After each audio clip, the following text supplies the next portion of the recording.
좀 전에 읽어드린 사사기 21장 25절은 사사시대에 왕이 없어서 사람들이 각자의 소견에 옳은 대로 행하였다, 이렇게 결론을 내리고 있습니다. 사사시대를 400년 정도 추산하는데 그 400년의 결론이 왕이 없었기 때문에 그들은 혼돈 가운데 있었다, 이렇게 결론을 짓고 사사기를 마무리하고 있습니다. 사사시대란 광야 생활을 끝내고 가나안 땅에 들어가서 여호수아 장군을 통하여 가나안을 정복하고 그 여호수아 장군의 사위였던 온니엘에서부터 오늘 사무엘상에 등장하는 이 사무엘 사사까지 대략 한 12명의 사사들이 등장했던 400년의 기간을 사사시대라고 말하고 그 시대의 기록을 남겨놓은 것이 성경의 사사기입니다. 이 사사란 말은 히브리어로 쇼페트, 샤파트 이렇게 말합니다. 샤파트는 동사로 무엇을 재판하다 이런 뜻이고 그것을 사람 형태로 바꾸면 쇼페트가 되는데 이것은 판관 혹은 사사로 우리말로 번역되는 저지입니다. 어떤 옳고 그름을 판단해주고 나라의 위기가 왔을 때 사람들의 생각이 아니라 하나님의 뜻이 무엇인지를 분별해서 군대를 일으키기도 하고 재판을 하기도 하고 그런 일들을 하는 독특한 지위가 바로 사사들입니다. 근데 이들은 상설하여 어떤 지위를 갖고 있었던 것이 아니라 원래는 다른 직업을 갖고 있었습니다. 농부이거나 혹은 양을 치는 사람이거나 그러다가 하나님이 그들을 부르실 때 등장했던 사람들입니다. 그러다 보니 나라는 온전한 시스템으로 돌아가지를 못했습니다.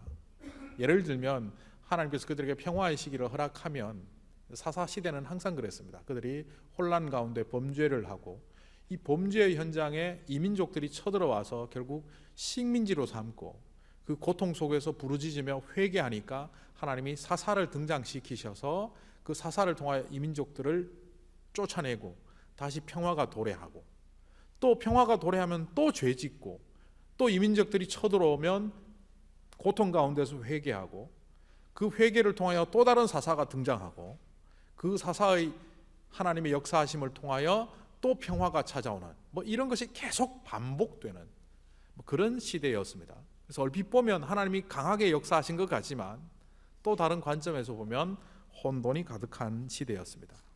그랬기에 사사기는 그들에게 왕이 없어서 각자의 생각대로 마음대로 살았고 그 시대는 혼돈 가운데 있었다, 이렇게 결론을 내립니다.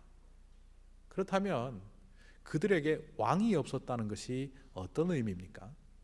왕정 시스템이라는 그 시스템이 없었기 때문에 그들에게 혼란이 왔다는 얘기입니까? 아니면 또 다른 깊은 의미가 있는 것입니까? 이 사사시대의 말미에 가장 마지막 사사로 등장했던 사람이 바로 우리가 잘 알고 있는 오늘 말씀의 사무엘입니다. 이 사무엘 시대는 어떻게 보면 사사시대가 끝나고 왕정시대로 접어드는 중요한 기로에 서 있었습니다. 외견상으로 그들의 나라는 주변 나라들에 비해서 현격하게 시스템적으로 약해 보였습니다. 사사라는 시스템이 있기는 있었지만 사무엘은 점점 나이 들어가고 그 두 아들이 사사의 역할을 감당하고 있었지만 뇌물을 받으며 온갖 재판들을 오염시키며 나라의 통치 시스템에 위해를 가하고 있었습니다. 게다가 그들의 적인 블레셋은 강성해져서 그들을 위협해오고 있었습니다. 외형적인 이런 이유들을 볼 때 각 지파의 장로들은 모여서 우리나라 정치 시스템을 어떻게 가야 될까를 의논하게 됐고 그 결론으로 라마에 있는 마지막 사사인 사무엘에게 찾아왔습니다. 그리고 그들은 새로운 정치제도인 왕정제도를 사무엘에게 제안을 합니다. 사무엘이시여, 우리도 이제 왕정제도로 갈 때가 된 것 같습니다. 그런데 이 왕정제도는요, 사사시대 이 사무엘 때만 등장한 게 아닙니다. 사사 중에 우리가 기억하는 기드온이라는 사람이 있습니다. 십수만의 미디안 군대가 쳐들어왔을 때 겨우 300명의 사람들 데리고 그것도 나팔과 횃불과 항아리라는 말도 안 되는 무기를 들고 물리쳤던 민족의 영웅 기드온. 그런 사건을 목격한 백성들은 흥분했습니다. 이 기드온을 통하여 나라를 새롭게 하자. 그래서 그들에게 민족 대표는 찾아와서 당신을 우리의 왕으로 삼고 싶습니다. 왕정제도로 가려고 했을 때 사사 기드온은 이렇게 말했습니다. 이스라엘을 다스리는 이는 너희를 다스릴 자는 여호와로다. 사실 기드온이 말했던 이런 태도는 이스라엘 신정 정치의 가장 골격입니다. 쉽게 얘기하면 이런 거죠. 이스라엘이라는 민족 공동체는 그 사회 통합 논리도 여호와 하나님이요, 사회 기반도 여호와 하나님이요, 그 모든 것들이 하나님을 통해서 이루어지는 공동체라는 사실이었습니다. 그런데도 불구하고 이 백성들은 그 근간을 수없이 여러 번 흔들었습니다. 왜 자꾸 흔들었을까요? 오늘날 교회에서 믿는 사람들에게 우리의 삶을 통치하시고 우리에게 복 주시는 분은 하나님이십니다. 그렇게 말해도 교회 다니는 사람들도 그것보다는 자꾸 딴 데를 보죠. 세상의 기쁨, 세상의 수단, 세상의 요소들을 봅니다. 왜 그럴까요? 주변을 보기 때문입니다. 당시에 이스라엘 백성들도 주변 나라들을 보았습니다. 주변 민족들은 대부분 당시에 왕정 통치를 하고 있었고, 이 왕을 중심으로 중앙 집중적인 강력한 권력을 갖고 있었습니다. 그 중에 대표적인 이스라엘을 중심으로 서쪽의 세력이 이집트 문명이었고 동쪽의 세력이 바벨론 문명이었습니다. 그들의 왕권은 얼마나 강력했는지, 한쪽은 태양신의 아들이라고 해서 그 태양신과 관련해서 달력도 양력을 쓰고 모든 문화도 태양을 중심으로, 태양이 사물을 비추었을 때 생기는 모양을 글자로 만들어서 상형 문자를 만들었었습니다. 반면 동쪽의 문명은 달의 신의 아들이라 그래서 이 모든 왕권이 왕을 중심으로 이루어지고 있었고, 달력도 음력을 썼고 달의 모양을 따라 만든 쐐기꼴 문자를 그들의 언어로 사용하며 정치와 신과 이 모든 것들을 왕을 중심으로 펼쳐가고 있었습니다. 반면 이스라엘은 아무것도 없었습니다. 그들이 주변 현실을 바라보니까 우리도 강력한 나라로 가기 위해서는 저런 시스템을 가져야 된다라고 생각하게 된 겁니다. 그런데 그들이 라마에 있는 사무엘에게 찾아와서 말했던 이유는 그 이유가 아니었습니다. 그들이 표면적으로 왕정제도로 가야 되는 두 가지 이유를 이렇게 오늘 성경 속에서 말하고 있습니다. 첫 번째는 사무엘의 두 아들들이 사사로서의 자격이 미비되었고 그들의 악행으로 말미암아 사사제도의 기능은 이제 끝났다라고 말하는 겁니다. 둘째는 20절에 나오는 건데, 우리도 이제 예비군이 아니라 상설군이 필요하다는 거죠. 사사시대의 군대는요, 외적들이 쳐들어왔을 때 사사가 등장했고, 사사들이 사발통문처럼 각 지파에게 사람들을 보냈고, 각 지파의 대표들이 그 지파의 용사들을 뽑아서 보내면 그들을 훈련해서 전쟁에 나갔습니다. 좀 전에 설명드렸던 기드온 같은 사람도 각 지파의 사람들을 보내서 처음에 3만 명이 왔고 18,000명으로 줄이고 결국 줄여서 몇 명까지 줄입니까? 300명까지 줄여서 그 300명을 데리고 전투에 임했던 것들을 볼 수 있습니다. 이들은 전부 농부 혹은 양치기, 다 이런 직업을 갖고 있는 예비군들입니다. 반면 주변의 나라들은 상설군을 갖고 있었습니다.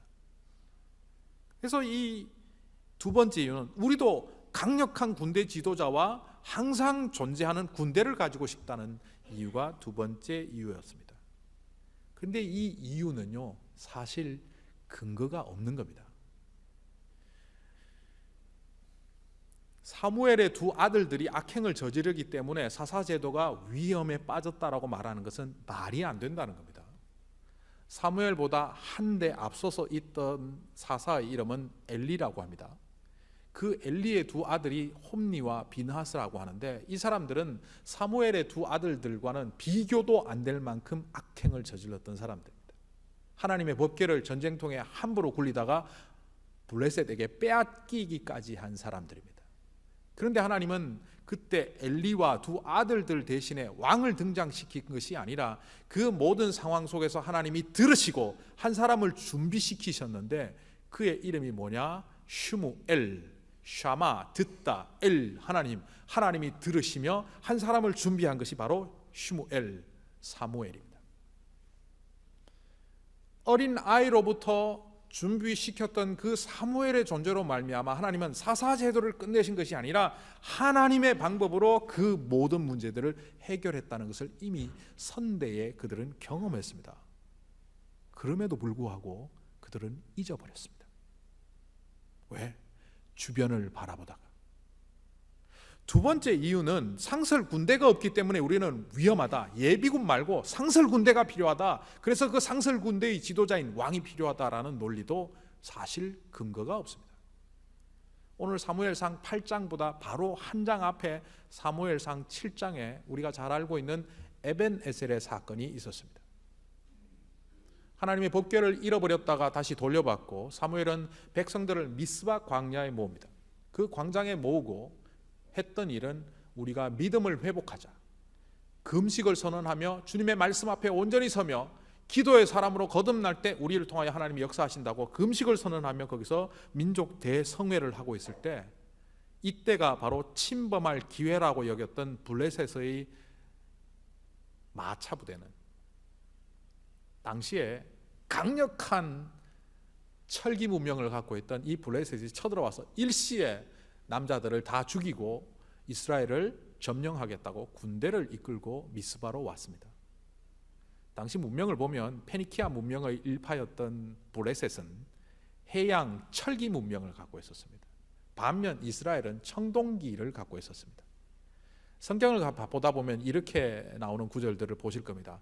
조금 후대 일이긴 하지만 사울 왕과 그 사울 왕의 아들이었던 요나단이 칼을 든 부하를 데리고 다녔고, 마치 그 내용을 읽으면 다른 사람들은 칼을 안 들고 왕과 요나단만 칼을 든 것처럼 나오는데 그 칼은 바로 철기 문명의 칼입니다. 다른 군대는, 이스라엘 군대는 전부 청동기가 약하기 때문에 철기 문명을 무장한 블레셋과 싸울 때는 그들이 갖고 왔던 게 농기구, 그거는 철제였거든요. 사사기에 보면 농기구를 고치기 위하여 그들은 블레셋으로 넘어가서 그 대장간에서 곤쳐왔다는 이야기가 나옵니다. 그 정도로 형편없는 무기와 그 군사력을 갖고 있던 그들이 이제는 완전히 무장을 해제한 상태로 미스바에 모였습니다. 밥 굶었지요. 무기 없지요. 수많은 기갑 부대가 마차를 이끌고 출동을 했습니다. 그런데 그 전쟁의 결과가 어떻게 됩니까? 아무것도 무장하지 않은 이스라엘이 완승을 합니다. 완승 정도가 아니라 대승을 합니다. 하나님께서 역사하셔서 마차를 이끌고 왔던 그들을 오히려 맨몸으로 있는 이스라엘 사람들이 그들을 추적해서 물리치게 만들어 주십니다. 그 결과 그들은 이 신비로운 경험을 기념하자라는 의미에서 돌을 하나 세우고 그 돌을 에벤, 바위, 에셀, 도움의 돌이라고 거기에 세웠습니다. 그런데 이들은 그 경험을 깡그리 잊어버린 채 군사력으로 싸움을 하는 것이 아니라, 전쟁은 우리에게 속한 것이 아니라 하나님께 속했다는 사실을 깡그리 잊어버린 채 지금 와서 한다는 얘기가 무기를 강력하게 구비하고 군대를 구성해서 왕을 가져야만 우리도 당당하게 외국들과 전쟁을 할 수 있다라고 말합니다. 그런데 진짜 그들의 이유가 뭘까요? 그들의 속마음이 한 두 번 드러났습니다. 사무엘에게 그들이, 민족의 대표들인, 지파의 대표들인 장로들이 이렇게 말합니다. 우리도 열방과 같이, 오늘 우리가 보는 성경에는 이방 나라들처럼, 우리도 열방과 같이 이방 나라들처럼 왕정 제도를 가져야 됩니다. 이 말뜻이 뭔지 아십니까? 이 말뜻은 더 이상 보이지 않는 하나님이 아니라 우리가 눈으로 목격할 수 있고 손에 잡히는, 같이 호흡하며 눈으로 목격할 수 있는 왕이 있어야 됩니다. 우리도 이제 세상에 사는 이상 믿는 사람으로 주님의 뜻만 따르라 그러지 마시고, 안 믿는 사람들처럼 수단과 방법을 가리지 않고 성공해서 좀 제대로 한번 살아보렵니다, 이 말입니다. 그러다 보니 이걸 오늘날 우리에게 적용해서 설명해 보면 이런 겁니다. 기도를 하지만, 하나님을 믿는 자로서 늘 기도한다고 말하지만 그 기도조차도 우리의 욕망을 실현하는 도구로 사용할 뿐만 아니라 하나님의 뜻이라고 말하지만 자기 소망, 아니 자기의 욕망을 이루기 위하여 그 포장지로 하나님의 뜻을 자꾸 포장하고 있는 모습들이 바로 그것입니다. 당시에 이스라엘 백성들이 그러했습니다. 우리는 하나님의 백성입니다. 그렇지만 이제 율법이 아니라 세상 법으로 갑시다. 이제 하나님의 뜻이 아니라 수단과 방법을 가리지 않더라도 우리나라를 강하게 만들 수 있는 모든 도구들을 동원합시다. 이거는 간단하게 이야기하면 자기의 정체성을 거부하는 겁니다. 얼핏 보면 왕정제도가 굉장히 악한 것처럼 오늘 말씀 속에 묘사되어 있지만 이 왕정제도가 악한 게 아닙니다. 그렇다고 해서 사사제도가 완벽한 것도 아닙니다. 하나님은 여기에서 사사제도냐 왕정제도냐 이 제도를 말씀하시는 것이 아닙니다. 사실 왕정제도도 가만히 보면요, 창세기부터 나옵니다. 아브라함과 사라에게 하나님이 이렇게 약속하셨습니다. 왕들이 너희에게로부터 나오리라. 이미 왕정제도를 허락하신 거예요. 이것을 야곱에게 다시 한번 확인합니다. 창세기 35장에 왕들이 야곱에게 말합니다. 왕들이 너 허리로부터, 네 자손으로부터 나오리라. 게다가 이 왕정제도의 시스템에 대해서 굉장히 엄격하게 왕의 규례까지 모세에게는 이미 주셨습니다. 신명기 17장 14절에서 20절에 보면 왕은 이러해야 된다. 군사력에 의지하면 안 되고 말씀을 가까이 하며 주님의 뜻을 분별하는 왕이야말로 그게 진짜 왕이다 라고 신명기 17장에 모세에게 이미 주셨습니다. 그러니까 우리는 눈에 보이는 시스템을 하나님이 싫어하시거나 어떤 시스템은 옳고 어떤 시스템은 틀렸다라고 말씀하시는 것이 아니라 그 시스템 속에 들어가 있는 사람들의 심보, 사람들의 마음이 잘못됐다는 것을 오늘 말씀을 통하여 말씀하시는 겁니다. 어떤 때는 믿는 사람들도 세상을 배워야 합니다. 제가 알고 있는 어떤 분은 제가 읽는 독서의 책을 보고 저보고 이상하답니다. 저는 불교 쪽 책도 읽거든요. 그러면서 그분이 아니 목사가 불교 책은 왜 읽습니까? 목사가 성경을 봐야지 세상의 문화의 책들은 왜 봅니까? 이렇게 얘기하시길래 세상을 알아야 성경을 해석한다 생각해서 저는 이런 책 저런 책 봅니다. 그러면 안 된다. 그건 악한 거래요. 진짜 악한 것은 우리입니다. 칼이 악한 것이 아니라 칼을 나쁜 마음으로 들고 있는 사람이 악한 거죠. 칼을 들고 수술을 하는 의사가 악합니까? 칼을 들고 가족들을 위하여 맛있는 음식을 만드는 엄마가 악합니까? 칼을 들고 강도짓하는 그 강도가 나쁜 거죠. 열방과 같아서는 안 된다는 것이 무조건 율법적으로 나쁘다는 것이 아니라 왜 열방처럼 우리도 이렇게 왕정제도를 주십시오라고 말하는지 그들의 마음이 악하다는 겁니다. 그래서 하나님은 사무엘에게 그렇게 말씀하십니다. 그들은 나를 버렸다. 그리고 거듭 이어가시는 것이 이스라엘은 전 역사를 통하여 하나님을 거부하는 민족으로 지금까지 살아왔다는 겁니다. 그러니까 쉽게 얘기하면 이런 얘기입니다. 그들은 나를 왕으로 인정하지 않는다는 겁니다. 결국 사사기 21장 25절에서 결론처럼 얘기했던 그 문구가 어떤 내용인지 드디어 드러났습니다. 왕정제도가 없었기 때문에 그들 가운데 혼돈이 있었던 것이 아니라 그 400년 세월 동안 사사를 통하여 구원하시고 역사하시고 그들을 살리게 하신 하나님을 그들의 인생의 주인으로, 그들의 진정한 하나님으로 받아들이지 않았다는 겁니다. 그 이후 왕정제도가 어떻게 흘러갑니까?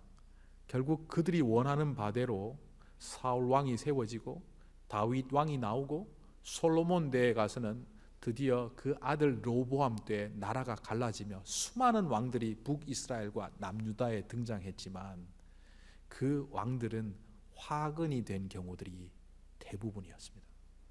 나라의 문제를 종식시키고 나라를 바르게 세우는 데 사용되었던 하나님 보시기에 합당했던 왕들은 5명도 되지 않고 수십 명의 왕들은 오히려 나라를 부패하고 망하게 하고 하나님의 영적 백성으로서의 자리를 상실케 하는데 오히려 보탬이 되는 왕들이 대부분이었습니다. 오늘 우리는 어떠합니까? 여러분의 삶의 주인이 누구십니까? 오늘 여기에 처음 예수를 믿거나 아직 예수님을 영접하지 않은 분들은 이 말에 대해서 강하게 이렇게 충격받지 않으셔도 됩니다. 그러나 이미 예수를 믿고 오랫동안 신앙생활한 우리에게 한번 질문을 던져 보십시다. 우리의 왕이 누굽니까? 우리가 교회를 다니고 예수를 믿고 신앙생활을 한다고 하니까 전부 내가 하나님을 왕으로 섬기는 것이라고 착각하며 살아가지만 실제는 안 그런 경우들이 너무나 많다는 겁니다. 하나님께서 사울이라는 사람을 왕으로 세우셨습니다. 그는 겸손했고 나라의 왕이 되면서 헌신할 마음도 있었습니다. 그런데 그가 점점 어떻게 변해갑니까? 그 왕권을 자기를 위하여 사용합니다. 왕권을 지키기 위하여 수많은 제사장들을 칼로 죽였고 자기 백성들을 외면했고 심지어는 하나님의 명령조차도 거부하며 자기의 인기와 자기의 정치적 기반을 위해서 모든 것들을 희생시킵니다. 자기가 희생하는 것이 아니라 자기를 위하여 모든 것들을 희생시키며 하나님이 사용하는 다윗조차도 죽이려고 작정합니다. 결국 그에게 있어서 주인은요 결코 하나님이 아니었습니다. 우리는 흔히 생각합니다. 하나님의 백성의 자리에 서 있느냐 아니면 세상의 자리에 서 있느냐. 나는 교회 다니니까 당연히 하나님의 백성이지 말할지 모르지만 우리의 주인이 하나님이 아닌 경우가 있을 수 있다는 겁니다. 믿는 성도들을 향하여 신약시대에 바울은 로마서 12장 2절에서 이렇게 말합니다. 이 세대를 본받지 말고 마음을 새롭게 함으로 변화를 받아 하나님의 선하시고 기뻐하시고 온전한 뜻이 무엇인지 분별하도록 하라. 세상에 살아가다 보면 어느새 우리는 세상을 닮아갑니다. 그러다 보니 세상 풍조를 따라가게 되고 세상의 방식을 더 좋아하게 되고 그것이 마음 편합니다. 사실 하나님이 혹은 예수님께서 우리에게 제시하는 방법은 쉽지 않은 방법입니다. 우리의 본성과는 좀 거스르는 부분이 있다는 거죠. 죄를 지은 이후에 우리는 이기적이고 탐욕적인 문화 속에 쉽게 노출이 되고 오염되어 있습니다. 그런 우리들을 향하여 예수님은 이렇게 말씀하십니다. 자기를 부인해라. self deny. 이것은 거짓된 자아를 부인하라는 겁니다. 그리고는 자기 십자가를 지고 예수님을 좇으라고 합니다. 이 자기 십자가는 나를 위한 십자가가 아니라 내가 그 십자가를 짐으로 내 주변의 사람들이 덕을 누리게 되는 주변의 사람들을 위한 십자가, 희생의 십자가를 지라는 겁니다. 결코 쉬운 일이 아닌데 이 길을 걸어가라고 하시는 이유가 어디 있을까요? 그리고 쉽게 가고 싶습니다. 그럼에도 불구하고 하나님은 예수님은 쉽게 가는 길보다는 어렵게 가는 길을 가라고 하십니다. 세상의 문화는 좋은 게 좋은 것이고 쉬운 게 좋은 것이고 나한테 이로운 것이 좋은 것이라고 말하지만 성경에서는 나한테 이로운 것은 오히려 해로운 것이라고 말합니다. 왜 그럴까요? 예수님이 묵묵히 가셨던 그 고난의 길 그리고 지고 가셨던 십자가의 결과가 어떻게 되었는지 우리는 이미 알고 있습니다.